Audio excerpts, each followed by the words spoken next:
These are some traits on how to win. And these are some things that you may see on how not to win. First things first, know what relationships to avoid. If that's professional relationships, if that's partners, a wife, husband, know which ones to avoid, right? This is another thing before I get deep. Avoid anybody in any business that preaches small investment and big ROI. Again, if they preach small investment but heavy ROI, I would avoid those guys and girls, because what they're telling you is that you're going to gain a lot from only doing a little bit. And particularly in our business, people business, you have to invest heavily in yourself, heavily in tools that's going to scale your business, and heavily in activity. And those are some things that help you grow. Not following through will kill you. Have you guys ever met somebody that never falls through? It's like, imagine you have gingerbread houses, right? And you're building a bunch of these little houses, little cute gingerbread houses, but you don't put on a roof. You can have quality gingerbread. You can have the best gingerbread, the best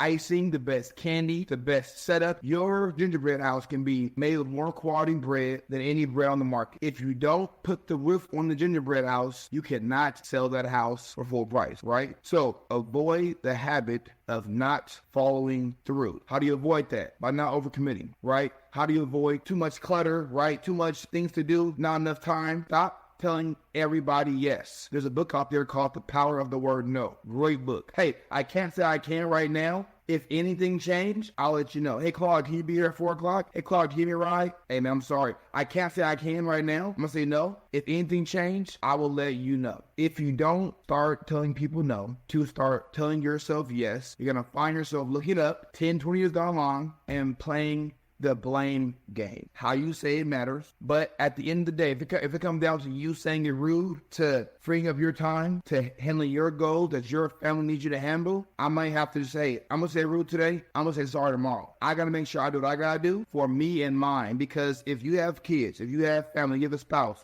parents are taken care of. If you're okay, they're okay. If you're not okay, they're not okay. Avoid overcommitting. Avoid not following through. Neglect is another topic. Putting things off. If you grew up in some household, you may have a neglectful kitchen. Parents letting dishes stack up every day. Before you know it, all your dishes are gone. And now you have a lot of work. In most cases, you have a lot of work needed to do when it's time to eat. So now you have to put eating on hold to clean the kitchen because you neglected, right? Avoid neglect.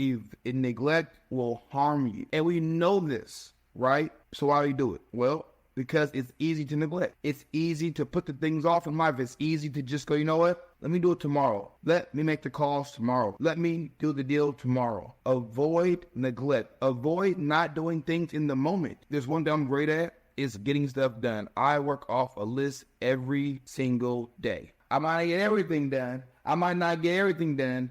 But trust me, I am getting a lot of it done because I'm going to avoid neglect. I'm going to work off a list. I'm going to say no to 85% things other people ask me to do. Now, I might come back and do it on Tuesday or Wednesday for them, but I got to make sure I do what I got to do. You got to be able to navigate and choose wisely. What activities in your life move the needle? What activities in your life move your needle, not their needle? What things you got to do that are close to your bottom line, right? And be a master